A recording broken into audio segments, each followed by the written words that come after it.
ជំរាបសួរបងប្អូនទាំងអស់គ្នាដែលបានចូលមកកាន់វីដេអូនេះខ្ញុំសូមបង្ហាញបងប្អូនពីរបៀបលាក់លេខទូរស័ព្ទនៅក្នុង Telegram យើងពេលយើងចូល group ឬក៏ចូលអឺជាមួយ friend ជាមួយអ្នកណាក៏ដោយហើយគេចង់ check រកលេខទូរស័ព្ទរបស់យើងមិនអាច check បានឃើញទេព្រោះយើងបានលាក់បាត់ហើយបាទជាពិសេសនៅក្នុង group ហ្មងបើសិនជាយើងចូល group ហើយយើងអត់ឲ្យគេឃើញលេខទូរស័ព្ទរបស់យើងគឺយើងអាចលាក់បាន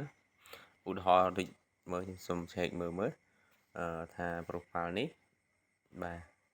មានលេខទូរស័ព្ទនេះបងប្អូនឃើញយើងចុចចូលអញ្ចឹងទៅគឺ profile គឺមានលេខទូរស័ព្ទហើយប៉ុន្តែបើយើងចង់លាក់ក៏បានដែរ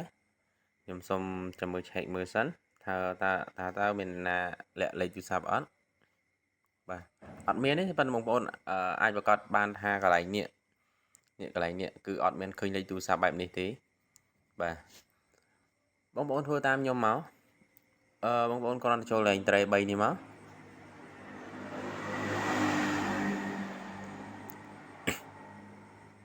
ចុចចូលមកបន្តទៀតអូសរកពាក្យថា setting ខាងក្រោមនេះបន្តទៀតរកពាក្យថាអឺ privacy and security នេះបាទចុចចូលមកបន្តទៀតរកពាក្យថា phone number កន្លែងនេះចុចចូលមកទៀតមកហើយមកដល់កន្លែងនេះបងប្អូនឃើញពាក្យថានេះ everybody ខាងលើនេះបងប្អូនច្បាស់ជាឃើញគ្រីកន្លែងនេះបើសិនជាគ្រីកន្លែងហ្នឹងគឺមានន័យថាបើកលេខទូរស័ព្ទគេឃើញហើយបងប្អូនរើសយកពាក្យថា nobody ខាងក្រោមនេះមកហើយរបស់ខ្ញុំបានបិទបាត់ហើយបើបងប្អូនចង់ឲ្យឃើញនេះ